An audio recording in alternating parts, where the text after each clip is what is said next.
Le message d'aujourd'hui parle du fait que nous sommes des enfants aimés de Dieu. Il y a dans le cœur de l'homme beaucoup de projets, mais c'est le dessein de l'Éternel qui s'accomplit. Proverbe 19, 21. T'es-tu déjà arrêté pour réfléchir à la façon dont Salomon, en écrivant ce verset dans les Proverbes, a révélé une vérité toujours aussi puissante aujourd'hui? Il nous rappelle que, peu importe nos projets, c'est le dessein du Seigneur qui l'emporte.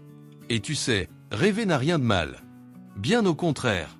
Rêver, faire des projets, imaginer un avenir meilleur, tout cela fait partie de ce qui nous fait avancer.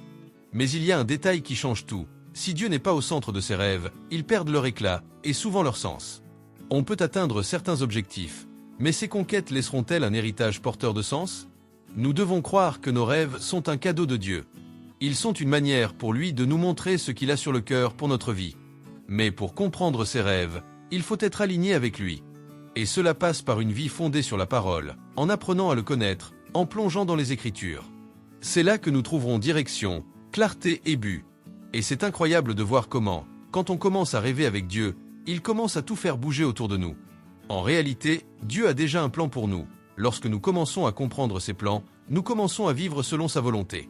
Il prépare le chemin, ouvre les portes, organise notre parcours et nous place exactement là où nous devons être. Cela semble magique, mais c'est simplement l'amour et les soins d'un père qui guident ses enfants. La Bible est remplie d'histoires comme celle-là.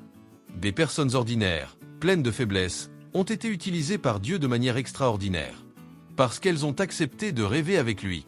Même en traversant des luttes, des persécutions et des jours difficiles, elles sont restées fermes. Et c'est là que réside la clé. Les moments difficiles ne sont pas des punitions, mais font partie du processus pour nous façonner, aligner notre cœur et fortifier notre foi. Alors, si aujourd'hui tu traverses une période compliquée, respire profondément. Dieu ne t'a pas oublié. Il est en train de te préparer. Parfois, le chemin semble étroit, mais c'est justement là qu'il te rencontre, te soutient et t'emmène plus loin. Au final, le succès, ce n'est pas tout avoir. C'est devenir tout ce que Dieu t'a appelé à être. C'est vivre comme un enfant.